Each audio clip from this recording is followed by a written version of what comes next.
Hi, this is Jason from Horrific Nightmares, and welcome back to another edition of About Last Nightmare. Now, this is the weekly collaboration I do with my very good friend Nick, the Last Shoegazer, where we do a two-part review and watch a movie from our collection together, but separate, and message back and forth. Sometimes ripping on the film, sometimes giving fun facts. Now, I do part one, which is the facts and figures. And Nick takes care of part two, which is the synopsis, our overall take, and rating. Now, this week's a little bit bittersweet for me because this is the end of our Charles B. Pierce overview. This week we are doing a very, very, very favorite of mine, which is The Legend of Boggy Creek.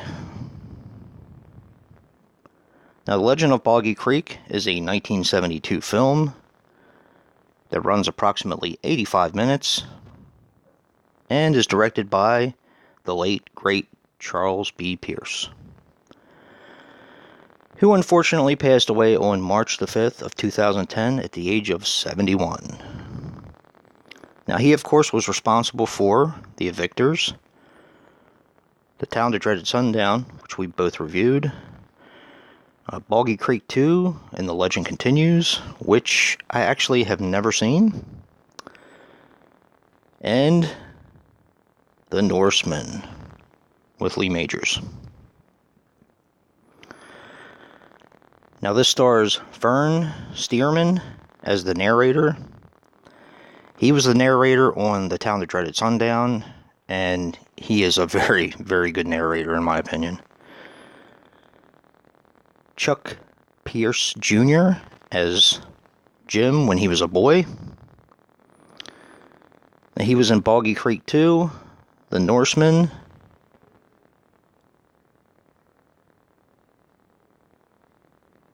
William Stump as Jim as an adult. He actually had no credits to his name. And Willie E. Smith as Willie. He also had no credits. Now, this was made for $100,000, but it grossed $20 million in the USA. Now, a couple interesting things about the film. This was tremendously successful at the drive-ins. And this is probably one of the most interesting things I found out about Charles B. Pierce and his career. He actually funded this movie by borrowing $160,000 from an Arkansas trucking company and filmed it on an older model camera, I guess to save money. This, I don't know if it's necessarily my favorite Charles B. Pierce film. That's a tough one for me because all the movies that we've done, even the remake, reboot, sequel, whatever you want to call it, you know, he did have a hand in that. Of course, if there was never a Town That Dreaded Sundown, there would have never been the remake, reboot, whatever you want to call it. But this is, this has quite a lot of memories for me when I was a kid. This movie petrified me because I thought it was real, because this movie is done in mockumentary form. And all the people seemed very real to me when I saw this when I was a kid. Now, I actually lucked out and found this Hen's Tooth video at a yard sale, and by yard sale I mean junk sale. This is one of the ones that was down the street from me, who basically go in and It's one of those we haul junk sort of places, and they have just a ton of trash.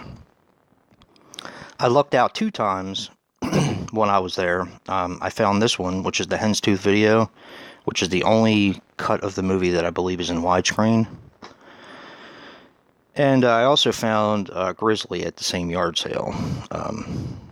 Different times, but yeah. They usually had junk, tried to pass it off as treasures. I remember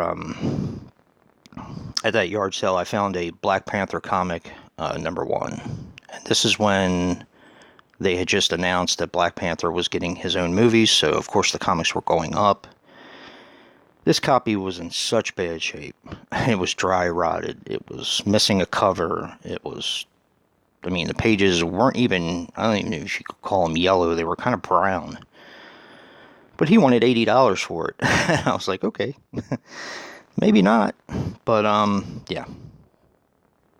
But I did get lucky with this one at the junk sale.